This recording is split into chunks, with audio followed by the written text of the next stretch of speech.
बड़ी खबर आ रही है हिजबुल्लाह पर आईडीएफ के पलटवार से जुड़ी हुई। दक्षिणी लेबनान में हवाई हमले हुए हैं। हिजबुल्लाह के रॉकेट लॉन्च पैड तबाह करने की जानकारी सामने आई है।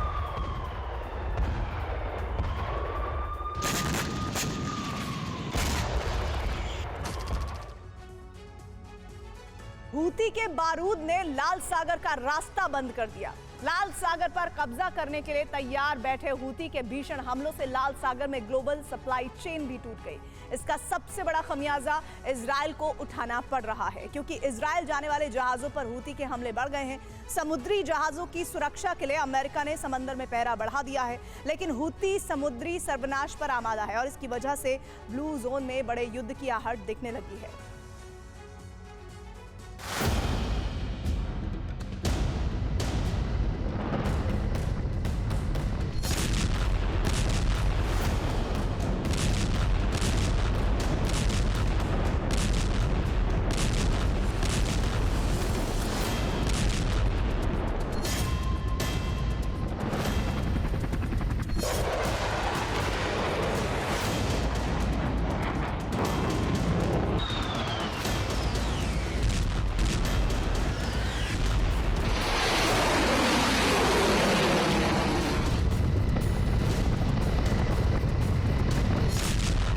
लाल सागर खोल रहा है।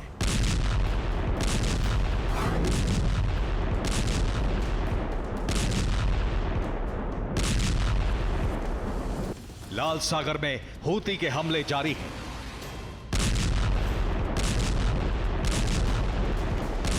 पिछले 48 घंटों में हूती ने लाल सागर में समुद्री जहाजों पर कई बड़े हमले किए हैं। हूती ने लाल सागर में लाइबेरिया से आ रहे जहाज पर हमला किया। जहाज लाइबेरिया से इजराइल जा रहा था। हूती ने जर्मन कंपनी के जहाज पर भी हमले किए। लाल सागर में जर्मन जहाज पर हूती ने बैलिस्टिक मिसाइल से हमले किए। अल जसरा जहाज में हमले के बाद आग लग गई, लेकिन इस हमले में कोई हताहत नहीं हुआ। गौर करने वाली बात यह भी है कि लाल सागर में हूती लड़ाके कार्गो शिप पर हमले करने का वीडियो भी बनाते हैं और फिर उसे जारी करते हैं। रेड सी में हूती के लगातार हमलों से अमेरिका और यूरोप में कोहराम मचा हुआ है। वजह यह है कि पिछले 15 दिनों के अंदर हूती ने लाल सागर में जहाजों पर लगातार बड़े हमले करके इजराइल और हमास की जंग में नई आग भड़का दी है।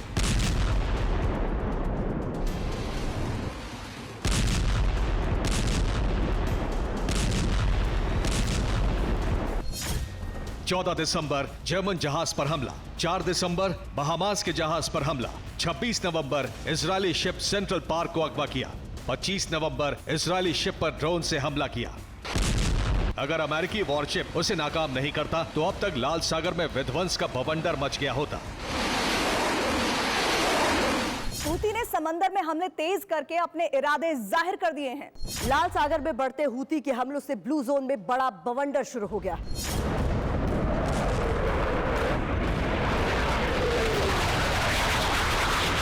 अभी तक लाल सागर में हूती के हमलों को अमेरिका नाकाम करता आ रहा था। अमेरिका लाल सागर से गुजरने वाले जहाजों की सुरक्षा कर रहा था, लेकिन लगातार हमलों के बाद अमेरिका ने हूती पर लगाम लगाने के लिए लाल सागर से लेकर भूमध्य सागर तक फंदा तैयार कर लिया है, जिससे हूती के मंसूबे को फेल किया जा सके।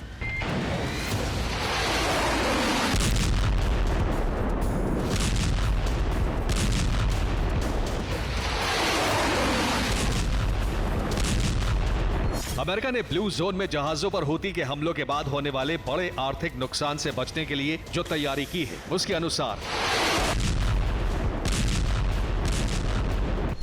अमेरिका ने भूमध्य सागर में नए एयरक्राफ्ट कैरियर को तैनात रखने का आदेश दिया है। यूएसएस नॉर्मंडी क्रूजर इजराइल के पास ही तैनात रहेगा। यूएसएस जेराल्ड आर फोर्ड पहले से ही भूमध्य सागर में तैनात है। दोनों युद्धपोत लंबे समय तक भूमध्य सागर में तैनात रहेंगे।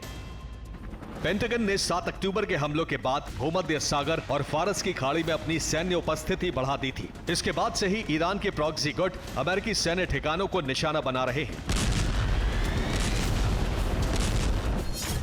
फारस की खाड़ी में अमेरिका और ईरान के बीच पहले से ही बारूदी टकराव बढ़ा हुआ है। इस बीच हाल ही में जब ईरान और अमेरिकी एयरक्राफ्ट कैरियर के बीच टकराव हुआ तो उसके वीडियो को भी ईरान ने जारी किया।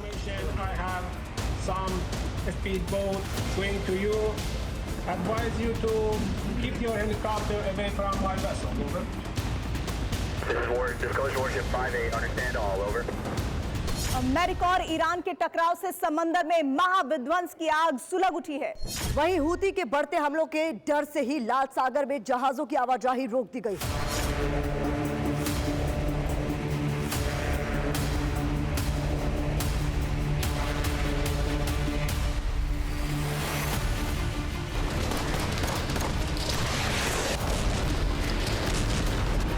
ब्लू जोन में हूती के बढ़ते हमलों से शिपिंग कारोबार पर सबसे ज्यादा असर पड़ा है। लाल सागर में हूती के रेड सिग्नल और उसके बढ़ते हमलों के बाद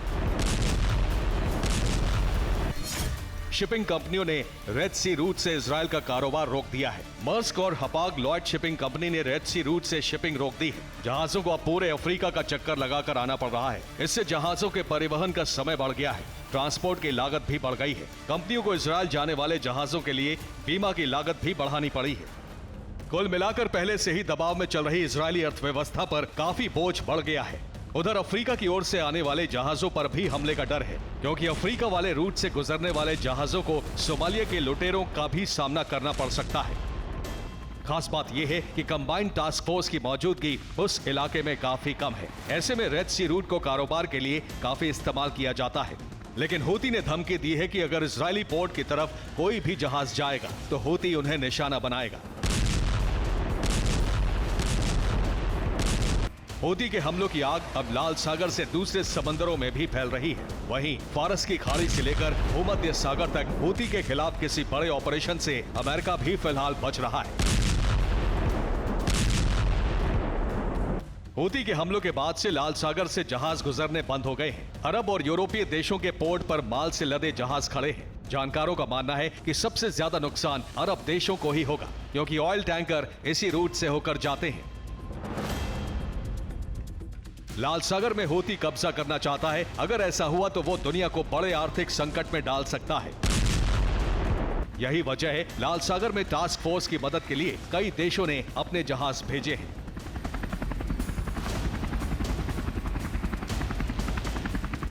ब्यूरो रिपोर्ट, TV9, भारत।